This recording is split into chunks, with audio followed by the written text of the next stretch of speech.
और वो असली सीता को रावण कभी नहीं हरण कर पाया, क्योंकि अगर असली सीता को उठा ही नहीं सकता था, क्योंकि जिसके धनुष को वो नहीं उठा सकता है वो असली सीता को क्या उठाएगा। इसलिए भगवान ने पूर्व में ही माया की सीता को वहां रखा हुआ है, तो उनको उस सीता को फिर से वापस में अग्नि में डाल करके जो असली सीता है उसको वापस लाना है। तो भगवान सीता जी के प्रति एकदम कपट भरे शब्द बोलते हैं जो अच्छे नहीं है। तो तुलसीदास जी ने भी उस शब्दों का प्रयोग नहीं किया है, सीधा बोल दिया है कि एकदम अच्छे शब्दों का प्रयोग भगवान ने नहीं किया, जिससे सब लोग बड़े आश्चर्य हो गए कि भगवान सीता जी के प्रति इतने गलत शब्दों का प्रयोग क्यों कर रहे हैं। भगवान कहते हैं कि जब तक इसकी अग्नि परीक्षा नहीं हो जाएगी और जब तक इसका अग्नि नहीं बोल देगा कि ये सही है, तब तक मैं इसका वर्ण नहीं करूंगा। फिर वहां लक्ष्मण से कहते हैं कि हे लक्ष्मण, तुम तुरंत अग्नि प्रज्वलित करो। और अब लक्ष्मण जी थोड़े दुखी मन से लेकिन अग्नि प्रज्वलित करते हैं, क्योंकि भाई ने बोल दिया तो कुछ भी कहेगा वो मैं मानूंगा। और वहां अग्नि प्रज्वलित होती है, वह माया की सीता अग्नि में प्रवेश करती है और अग्नि में प्रवेश करते ही माया की सीता जल जाती है और असली सीता वहां से निकलती है। और ये इस अंदर की माया को कोई नहीं समझ पाता है। अग्नि देवता असली सीता को बाहर निकालते हैं और कहते हैं कि आपकी सीता जो है शुद्ध पवित्र है, आप इसका वर्ण कीजिए। वो माता सीता हनुमान राम जी से मिलती है और उसी समय इंद्रादि देवता भी वहां आते हैं और इंद्रादि देवता जो है भगवान की स्तुति करते हैं और भगवान से कहते हैं कि आपकी कृपा से इस रावण जैसे महादैत्य का नाश हुआ, अब हम बहुत ही प्रसन्न हैं। और इसके बाद पुष्पक विमान जो है भगवान विभीषण जी भगवान को भेंट करते हैं और कहते हैं कि अब आप कुछ दिन यहीं पर विराजमान रहिए और यहीं पर रहिए। तो भगवान कहते हैं कि मेरा भाई जो है मेरी इंतजार कर रहा है, मैं एक पल भी अगर यहाँ रुक जाऊंगा तो मेरे भाई की मृत्यु हो जाएगी, क्योंकि मुझे ऐसा पता लग रहा है कि भाई ने अन्न जल का भी त्याग कर दिया है, वो अन्न भी ग्रहण नहीं कर रहा है 14 वर्ष से, वो केवल दूध और फल लेता है। इसलिए मैं एक पल भी यहाँ पे नहीं रुक सकता है और रुक सकता हूँ। तो पुष्पक विमान पे बैठते हैं और बाकी देवता भी उसमें बैठते हैं, जो भी जाना चाहते हैं, जो बंदर हैं, जो भी सुग्रीव इत्यादि है, वो भी जाना चाहते हैं कि मैं भी भगवान भरत का दर्शन करूंगा। उसके पूर्व इंद्र से भगवान कहते हैं कि जितने भी वानर मृत्यु को प्राप्त हो गए हैं उन सब पर अमृत का छिड़काव कर दो और किसी की मृत्यु नहीं होना चाहिए। तो सभी जो युद्ध क्षेत्र है वहां पे अमृत का छिड़काव होता है, सारे वानर जीवित हो जाते हैं। तो वहां पे प्रश्न उठता है कि वो राक्षस क्यों नहीं जीवित हुए। तो उन्होंने कहा राक्षस के मन में जब युद्ध कर रहे थे तो राम को मारने की इच्छा थी, तो राम को हृदय में बसाए हुए थे, इसलिए वो मुक्त हो गए। और ये जो वानर थे ये राक्षस को मार रहे थे, इसीलिए ये मुक्त नहीं हुए थे। इनके ऊपर जैसे अमृत की छिड़काव हुआ ये तुरंत जीवित हो गए। इसलिए राक्षसों का संहार हो चुका है, राक्षस मुक्त हो चुके हैं, लेकिन जो वानर है वो तुरंत जीवित हो चुके हैं। एक भी वानर की मृत्यु नहीं हुई पूरी भगवान की कृपा। न किसी को भूख लगी न प्यास लगी। उन्होंने लंका का जल तब तक नहीं ग्रहण किया है जब तक विभीषण का राज्य नहीं हो गया।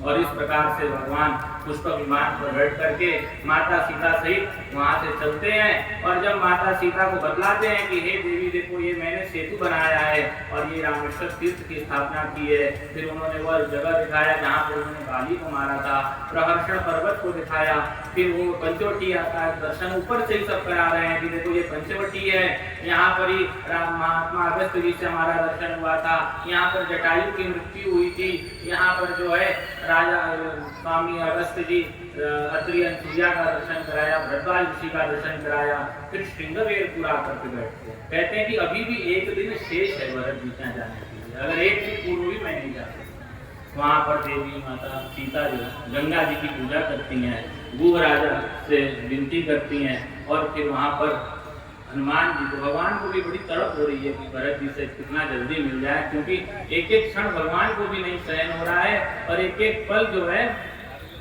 भरत जी को भी सहन नहीं हो रहा है। यहाँ भरत जी कहते हैं कि मेरे प्राण चले जाएंगे, यदि एक मिनट भी अब भगवान देर कर दिए तो मेरे प्राण चले जाएंगे। वो एक एक पल गिनते रहते हैं। और भगवान राम हनुमान जी को बोलते हैं कि तुम शीघ्रता से शीघ्र जाओ और भरत को ये संदेश दे दो कि मैं आ चुका हूँ और कल मैं आ जाऊंगा। भगवान जो है एक ब्राह्मण का रूप धारण करके हनुमान जी जाते हैं और कहते हैं भरत जी से कि भगवान जो है राम जी सीता सहित रावण को मार करके लक्ष्मण जी के सहित अयोध्या करके आ गया। ऐसी बात सुनते ही भरत जी एकदम खुशी से आनंदित हो जाते हैं और नृत्य करने लगते हैं और पूछते हैं कि तुम कौन हो और तुम इतना शुभ समाचार लेकर के आए हो, तुम कौन हो? तो वो कहते हैं कि मां पवन सुत मैं हनुमान हूँ। वो कहते मैं तो तुमसे पहले में पूर्व में मिल चुका हूँ, क्योंकि जब वो संजीवनी बूटी लेके जा रहे थे तो भरत जी नीचे से देखे थे उनको और बाण मारा था, तो उनको याद आ गया लेकिन तुम मन मेरा कह रहा है। भगवान उनके गले लगा लेते, फिर वो हनुमान जी अपने रूप में आ जाते हैं, वो गले लगाते हैं और 2 मिनट वहीं पे एकदम समाधिस्थ हो जाते हैं। वो कहते हैं कि हे हनुमान, मेरा मन कहता है, मेरा शरीर कह रहा है, मेरी वाणी कह रही है, मेरी बुद्धि कह रही है कि तुम हनुमान हो, लेकिन मेरा चित्त जो है वो नहीं बोल रहा है तुम हनुमान। मेरा मन ऐसा अंदर से बोल रहा है कि तुम स्वयं भगवान राम। और यही चीज भगवान राम भी कहते हैं, तुम मम प्रिय भरत सम भाई। दोनों को ही वो भरत राम जी को हनुमान जी भरत लगते हैं और भरत जी को हनुमान राम जी जैसे लगते हैं। फिर हनुमान जी उनको कहते हैं कि सबको बताइए और वो नंदीग्राम से उठते हैं और अयोध्या आ जाते हैं। उधर राम जी गंगा पूजन करके प्रातः काल उठते ही पुष्पक विमान में बैठते हैं, कहते हैं अब विलंब नहीं करना है, अब तुरंत ही मुझे वहां पर पहुंच जाना चाहिए। और वो पुष्पक विमान लेकर सीधा कौशलपुर में ही उतरते हैं और दोनों भाई राम और लक्ष्मण, भरत और शत्रुघ्न एक साथ आकर के मिलते हैं। सारा पूरा अयोध्या नगरी जो है कौशलपुर एकदम खुशी से आनंदित हो चुका है और उनको ऐसा लगता है कि उन तीनों चारों लोगों को देख के ऐसा लगता है कि इसमें राम कौन है, भरत कौन है, पहचान में नहीं आ रहे। दोनों एक ही जैसे हैं। राम जी भी श्यामल स्वरूप है और भरत जी का भी श्यामल स्वरूप है।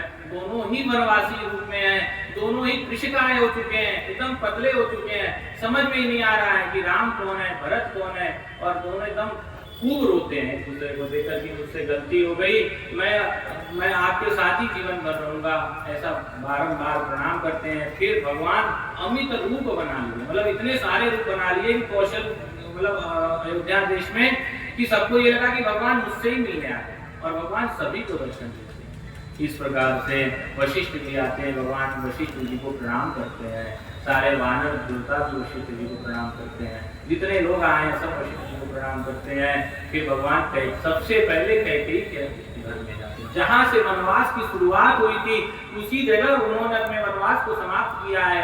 माता को प्रणाम किया है और माता से कहा कि माँ, मैं आपसे दूर रहा, मुझे क्षमा करना, अब मैं आपके साथ हमेशा रहूंगा, कभी आपसे दूर नहीं जाऊंगा, मुझे हमेशा आपकी याद आएगी। एक एक क्षण मैं आपको याद किया हूँ, मैं कभी आपको नहीं भूला। और फिर उसके बाद कौशल्या माता के पास गए, उसके बाद सुमित्रा जी के पास गए। सुमित्रा जी से उन्होंने कहा, माँ, मैं आपसे जाते समय मिला नहीं, मेरी गलती है, मैं सबकी बात टाल सकता हूँ माँ, लेकिन मैं आपकी बात नहीं टाल सकता, इसीलिए मैं अंतिम समय में आपसे नहीं मिला, मुझे क्षमा करना सुमित्रा जी, क्योंकि सुमित्रा जी उनको अत्यधिक प्रेम करती थी वो, और इसीलिए वो उनके पास गए नहीं मिलने के लिए, लक्ष्मण को भेज दिए।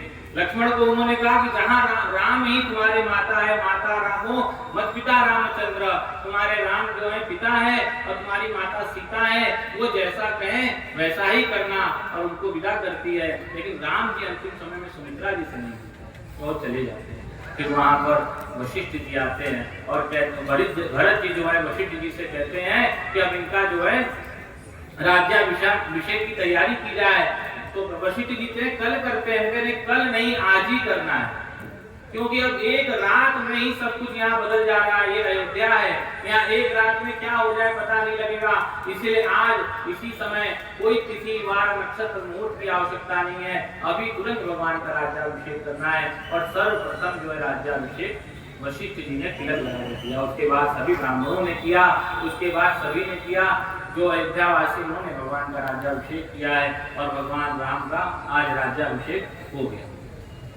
इसके बाद भगवान माता सीता के साथ वहां पर राज सिंहासन पे बैठते हैं। ऐसी पहली घटना जीवन में है, पूरे ब्रह्मांड की पहली घटना है, सारे देवी देवताओं में सब पहली घटना